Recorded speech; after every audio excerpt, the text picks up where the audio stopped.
damay xëy si sànq rek dama dégg Mouhamed Ndiaye ci titre journaux yi mu wax benn ambassadeur damay bañ a juum réew ma dafa naa ci ambassade yi ne fii Dakar mu ne en bon wolof suñu bennoo suñu manko rek daan jàngoro donc ñun Sénégal la suñu xol yi moo bañ nañ waxante dëgg wax naa ko fii benn jour xol yee bañ mais xol yi nag mën noo bañ ba bañ ci loo xam ne ñun ñëpp la war a sàmm gis nga nañu bennoo di wax jàmm di xool jàmm di ko doxee ba pare di xool ñi def lu baax c'est-à-dire ñi nga xamante ni ñu ngi def ci seen wàllu ko baax mais âge dama fan yi damay gis leneen loo xam ni foog naa ni du ñu dimbali ci xeex bi te it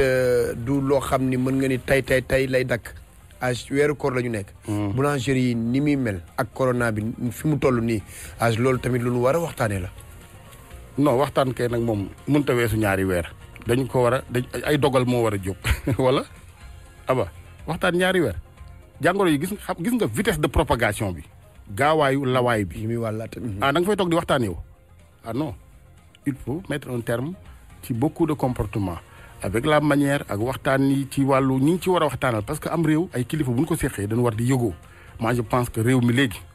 bu weesoo la communauté ni ñu ko waxee leader communautaire yi ci koñ bi gox bi iliman chef de quartier chef de village jeune quartier ASC gis nga nag kilifa yu mag yi ci kaw réew mi ngànk réew mi aada diine politique nañu gisante xam ne mbir mi nag du ay caaxaan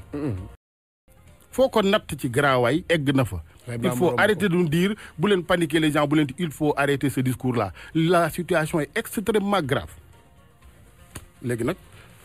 buñ ko waxee ba noppi nag ñu daal di doxale ak lu méngoog noonu la ma doon wax rek on est en guerre boo génnee ci réew mi ci mbedd mi nit ñi tu ne sens pas que ces gens sont en guerre au contraire insouciance lañ ci boole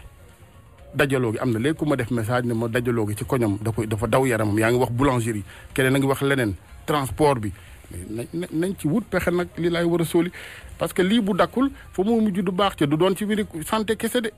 banqaas yëpp ay ndërmeelu ma yëgal la loolu waat